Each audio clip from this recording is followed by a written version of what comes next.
So it's a mixed picture. Hang Seng, though, is seeing major gains right now. Hero Motors earnings are strong on all parameters. It was a beat across the board. For the Bank Nifty, the all-time high at 44,152 is clearly in sight. In the MSCI Standard Index, they will be using an adjustment factor of 0.5. We had the highest ever level of individual loan disbursements in history.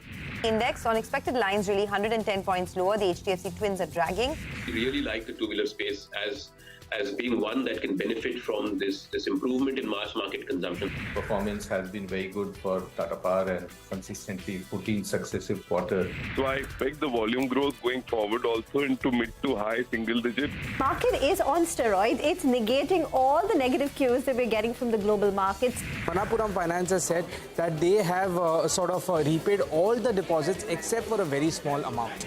Lessors have filed irrevocable deregistration and export request authorization to the Director General of Civil Aviation. It is a cautious Friday for markets. 103 points lower on the Nifty as we speak, and it's courtesy the banking index. 9 lakh something, no? 9 lakhs. Yeah.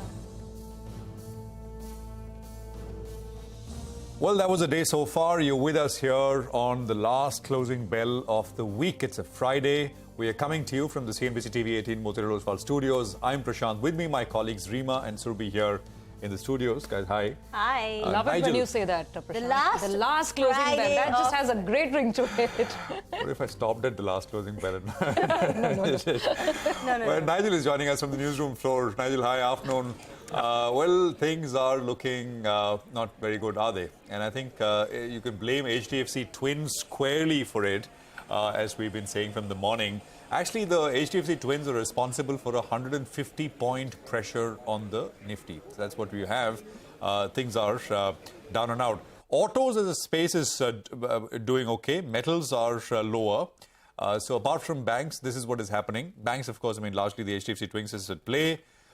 Broader markets are not doing badly. I mean, from the morning, they're a little worse off as compared to the 2.5 odd is to 1 advanced decline ratio in the morning. But still, as compared to what's happening on the Nifty because of the HDFC Twins, it's not all that bad.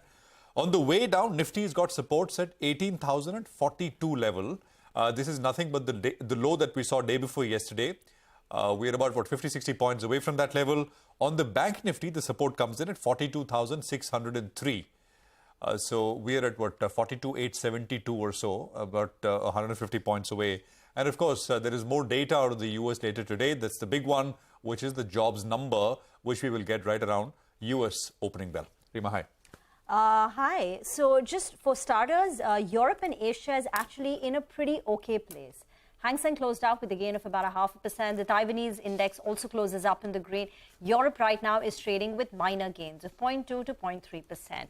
So the fall that we're seeing is our own fall right now. That's point number one. Secondly, what Prashant said, HDFC Limited and HDFC Bank is dragging the benchmark index by nearly 150 points. That's the entirety of our fall. The Nifty is down 140 points. Out of that, 160 points lower is an account of HDFC Bank and HDFC Limited.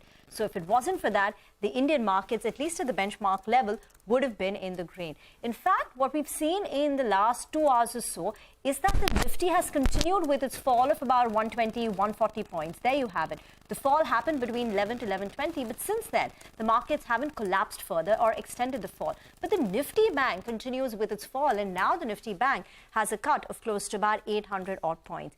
Mid-caps today have snapped a 6-day winning streak. So even as an index earlier this week did see some profit booking, there was a day of pause, a day that we gave up our gains, but the mid-caps continue to rally up, and today is the first day that you are seeing some profit booking. Some of the gainers include Titan, that's the big index mover.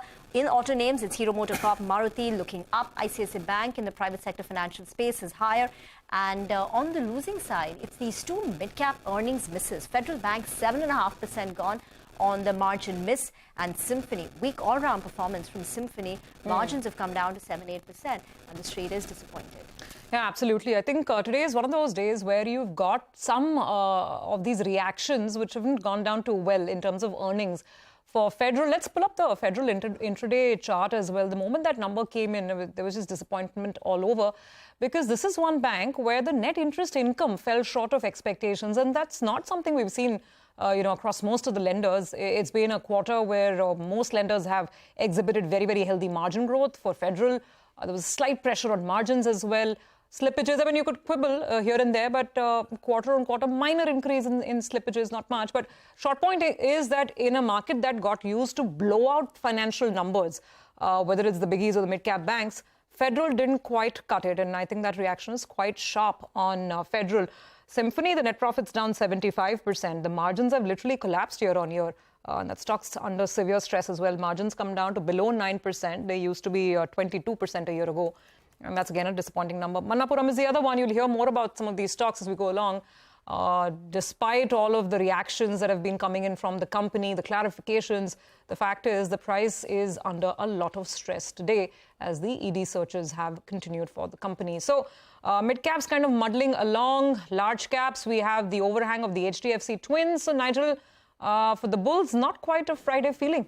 Well, it got too easy for the bulls, right? Come in there, play, just take guard and smash it out of the park. It became too easy. Put writing became too easy. Buying the dip as well became too easy. And that's why the call earlier this morning was take some money off the table, have a good weekend, just chill it out. And the data points as well today are telling you that because the call writers, they are coming back in style. It's not that the uptrend is broken, but there is a reason to have a bit of a pause. Till we hold on to lower levels, the 100 DMA, which is at around 17,800, I would think that the uptrend is still intact. But you can't participate at these levels, particularly closer to around 18,300, because the 18,200 call, 18,150 call, both of them, they're the most active strikes today. So the call writers, they're feeling it, they have come back into play. On the downside, the 18,100 put as well is seeing a fair bit of open interest. So that's one of the puts that is seeing a fair bit of open interest. And the recent lows, that's the lows in this week, we've gone to around 18,040, 18,030, and from there is buying. So that's why I'm giving the support zone at around 18,020 to around 18,050. If that breaks, then you're looking at the 17,800, which is the 100 DMA. On the upside, though, I think we'll require a bigger queue. I don't know whether it's going to be the SBI numbers that come out in the next couple of weeks. But 18,250 to around 18,300, that's a bit of a resistance zone. If we can get past that, then I think the next target is directly at fresh all-time highs. 18,300, as positioning suggests right now, the bears, they feel they're still in the game. So the bulls have partied all week, but the bears are going to go into the weekend on a high by the look of it. Well,